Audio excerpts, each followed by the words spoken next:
Welcome to Finding Home, a podcast about life, change, and what it really means to feel at home here at St. John's United. This is where we share real stories about what life is like in senior living. You'll hear from residents, their families, and the staff who support them.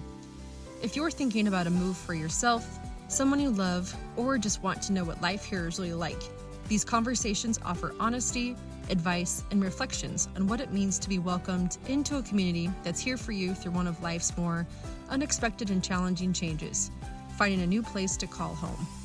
Because at St. John's United, home isn't just a place. It's the people and the moments that make life worth living. And there is so much life to live. I'm Erin, your host and occupational therapy student working with St. John's United. Today I'm joined by Nancy, a current resident of Mission Ridge, who's here to share her experiences of finding home in senior living. Hi, Nancy. Thanks for being here. Well, good morning, Erin. Thank you for the opportunity for me to talk about how happy I am to live in Mission Ridge.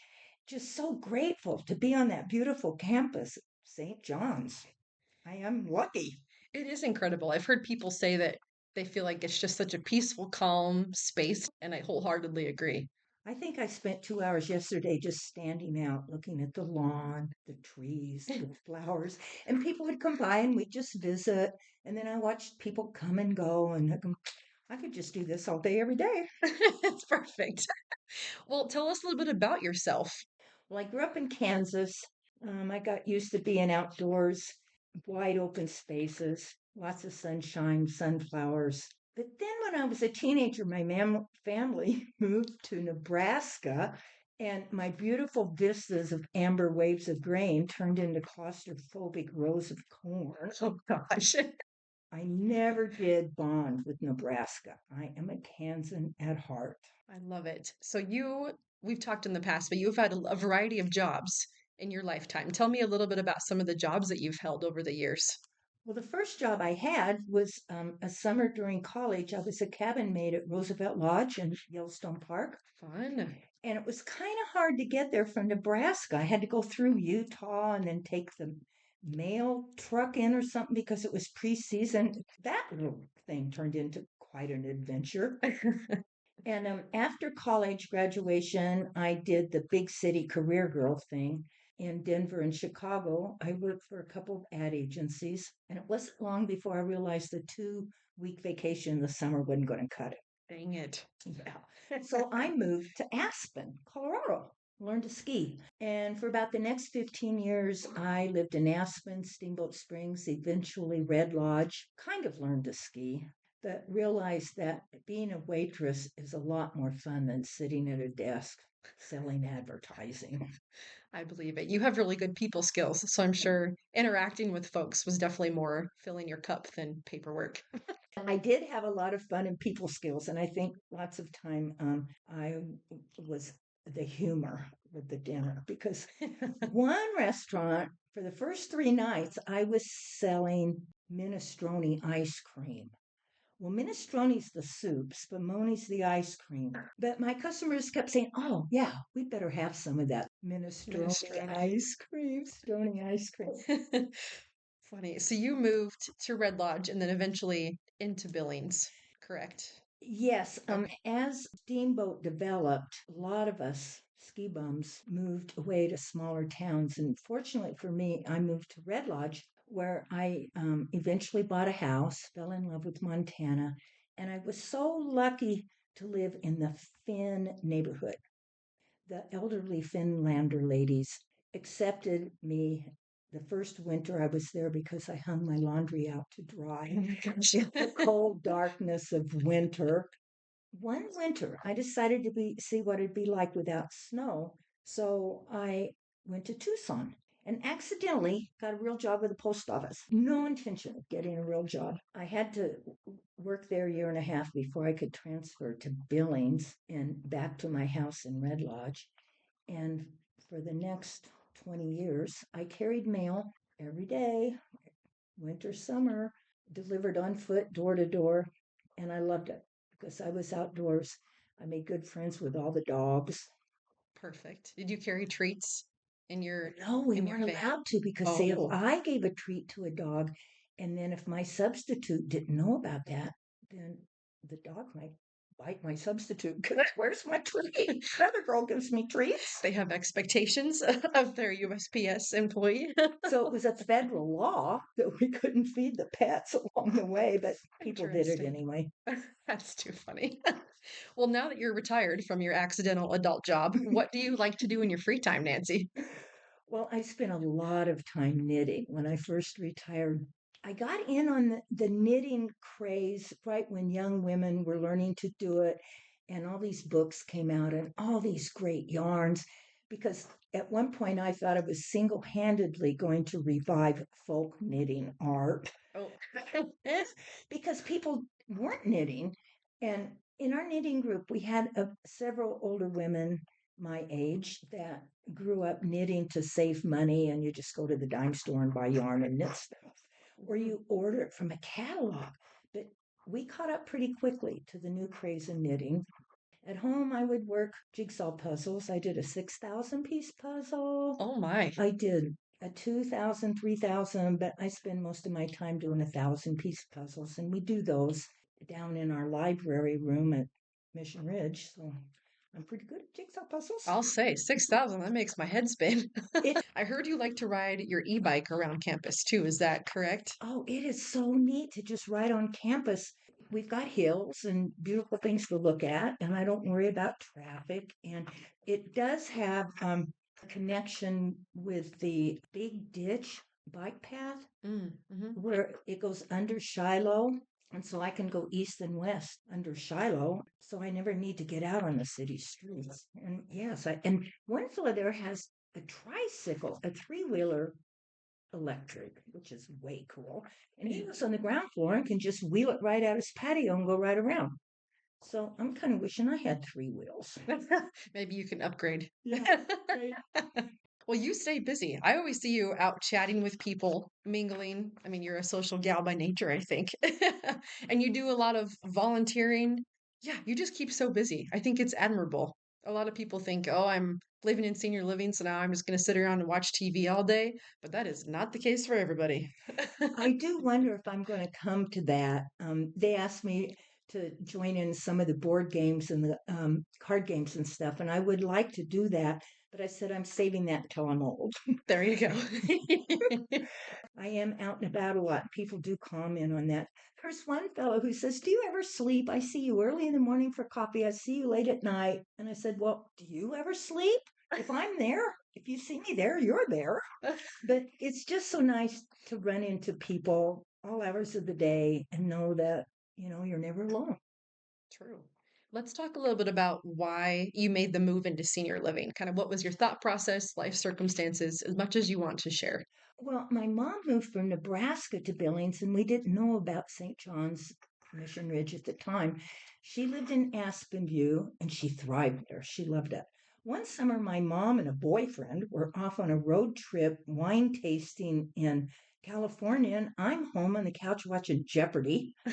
So I did realize that life in communal living is a lot more fun. It's kind of like living in the dorm, maybe the sorority house. It's got a lot of advantages, and friends who kind of knew the deal said just think of it as where you sleep. Hmm. And I have a small one-bedroom apartment, but I have the whole building, the whole campus. I just wouldn't live anywhere else. When I'm driving around the neighborhood and seeing people mowing their lawns, I go, I'm so glad I'm not home mowing a lawn. I sit on my balcony and watch the guy on his riding lawnmower go back and forth, back and forth. Sip your drink while your feet are up, watching them work. I love that. Fewer responsibilities and worries. You can just kind of enjoy retirement as you should. Well, it's kind of resort living. I don't see any reason not to. True. I guess some people have really beautiful homes and maybe somebody will come in and take care of them. But I am just so grateful and so happy to be there. It's so much security and freedom and just knowing that whatever comes up, somebody somewhere on that campus in the organization will figure it out for me. Absolutely. Tell me about the move in. I mean, there was a lot of logistics too. You had a whole estate and then moving things into your small Did it apartment. all wrong. Oh no.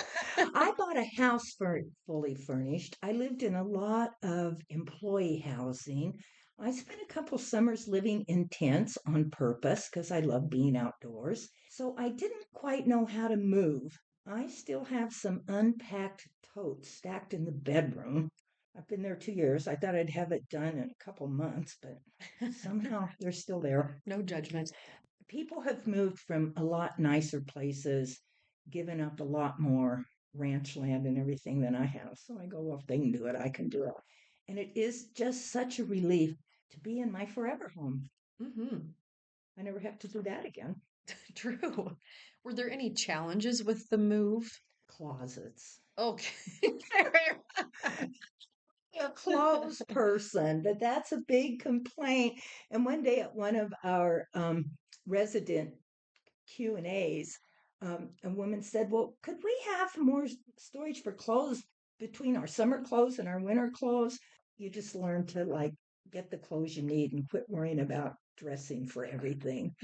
That's fair. Downsizing. People think a lot about furniture, but clothes too. You've been gathering clothes for, Our whole 60, lives. 70 years. Yeah. I keep complimenting people on their clothes and they'll say, oh, it's old. But I do think we shopped back in the day when there were nice women's clothing stores. You didn't have to do it online. And we bought well made good clothing and took good care of it. So some of our clothes are 50 years old and they still work as clothing. We may not be fashionistas, but who cares? At least you got clothes on, right? Yeah. Were there any fears or anxieties when you were getting ready to leave your home and then move into Mission Ridge? My biggest scare was not owning even a square inch of this planet. Mm. I sold my house. I have some family, but I don't own their land. And it was just a little scary. But St. John's keeps us to the end. You know what? This is our forever home, and they have assisted living and the cottages to take care of us. Tell me a little bit about what a typical day looks like for you, Nancy, or what are some of the things that you like to get up to? Well, I love my second floor balcony. I get the sunrises and I can lie on my couch and look out the window and watch the sunrise because I'm up way before the sun this time of year.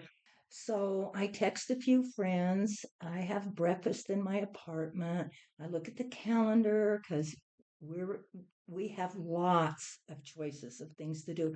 I think one day I counted our weekly classes and activities, and we have 16 classes a week we can take. Wow.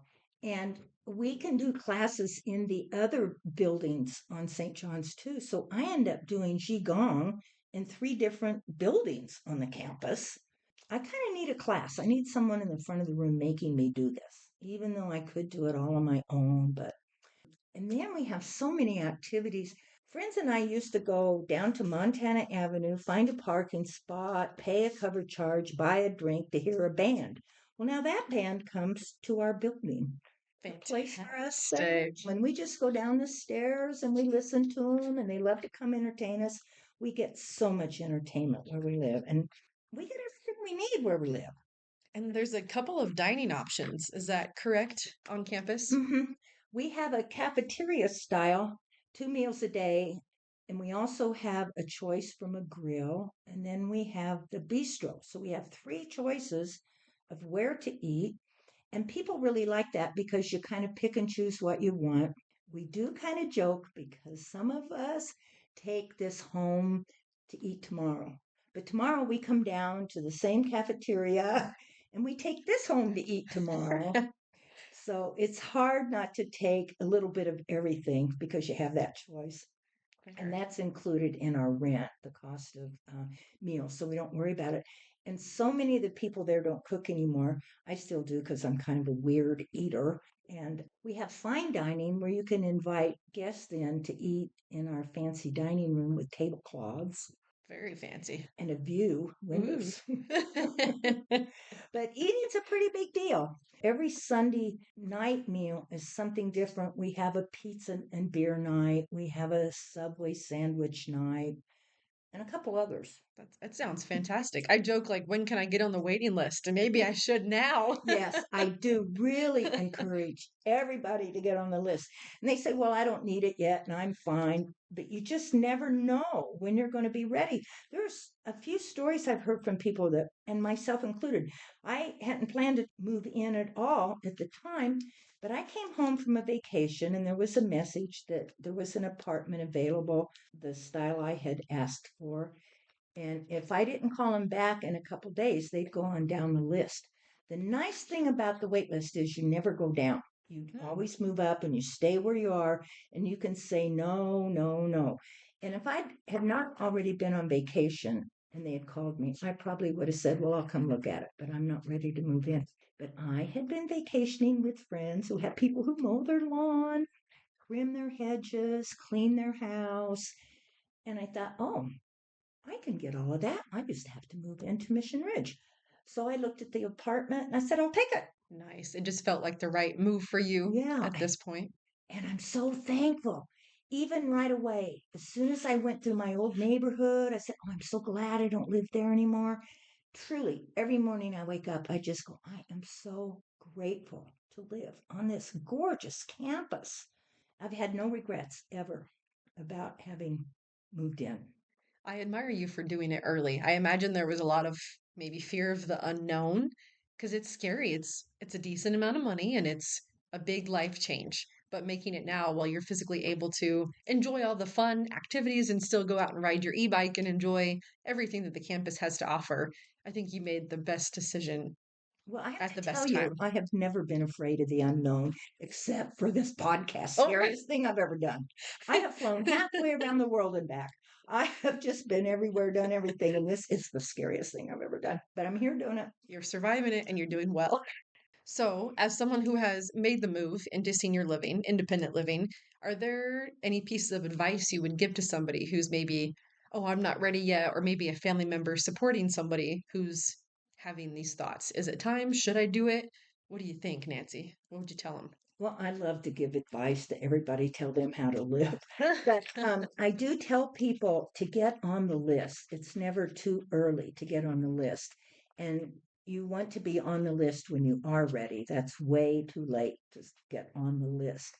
And a couple of things I've told some other friends is to downsize while there's still you and your spouse to do it, because it's got to be really heartbreaking when you're downsizing, maybe on your own. It's sad enough living without your spouse, but you don't want to have to do those things. So it's never too early to get your ducks in a row. And the admissions team gives you a lot of resources of companies that'll help you downsize, give you advice what to take, what not to take. They've been doing this for years and they know a lot more about it than they do. I just know what I did and I didn't do a real good job of it, but I'm surviving fine. I would not stay home just because I did such a bad job of moving. Just do it. Get on the list. Be happy you're there. It's such a relief once you're on the list. And you get invited to a lot of our activities when you're on the wait list. And we have some classes that are available to people on the wait list. And you become part of the St. John's family when you're on the list. And it doesn't cost very much. And that money is refundable if you ever change your mind, or that money goes toward your entry fee when you do move in. So it's a good investment. Get on the list. Agreed, agreed. And come spend time on campus, right? You mentioned the activities, but Yes. even come go to the summer concerts, go tour the lights, just come and see it. And get to know people who live there so you can come and do fine dining with your friends who live there. Exactly. I like it. You mentioned asking a lot of questions too. Like you are a wonderful thinker, so you ask a lot of questions. But maybe it's one of those cliche, no question's a dumb question. So go on the tour, ask anything and everything. And we have another tour. A couple of sisters who live there made up this job all on their own. They do a golf cart tour in the evenings, and it's so easy to just sign up for a golf cart tour. Hmm. One sister drives, and the other one points stuff out, and they show you all the things that go on at St. John's. Because, like so many people I've talked to, they think St. John's is a nursing home or rehab, and they don't really know about Mission Ridge. Just get in touch with somebody on our campus and take the tour and get on the list and talk to our admissions crew and talk to people who live there, because there's no obligation. It's just there's no downside to being on the wait list. So just get there. True. I think your point about St. John's offers so much more than just your typical nursing home. Like you've got independent living, and then there's a new building coming called Aries. That's is it 55 and older? Uh-huh. So just another option to get into that care continuum. So you're cared for. Take that load off of maybe your mental burden and your families as well. So much good stuff. When you were saying that, I thought we even have a rehab center. So if you need rehab and stuff, you just do it right on campus. My primary provider is on campus. I ride my bike down to see my doctor on campus. Just almost everything you mentioned, somehow, somewhere, St. John's has an app for that. No kidding. They really do. Awesome. Well, Nancy, thank you for being here and sharing your story. You have lived such a adventureful life and it's not over, and I love it. I think your advice about downsizing early, getting on that wait list, asking questions, just come be involved is beautiful. It's the best way to maybe if someone's nervous about it because it is a big life change, get over some of those nerves, kind of like you did today with the podcast. And you nailed it. Have a wonderful day. Thank you for being here, Nancy. You're very welcome. Thanks for spending time with us here on Finding Home. If you enjoyed this conversation or thought of someone who might connect with it, we would love for you to share it with them. Every episode tells a different story about what it's like to find home when life changes, and we hope you'll listen to the others and be part of the journey with us. Special thank you to Rock 31, the team at Big Sky Economic Development, and St. John's United for making this project possible. Cheers to living life wherever you call home.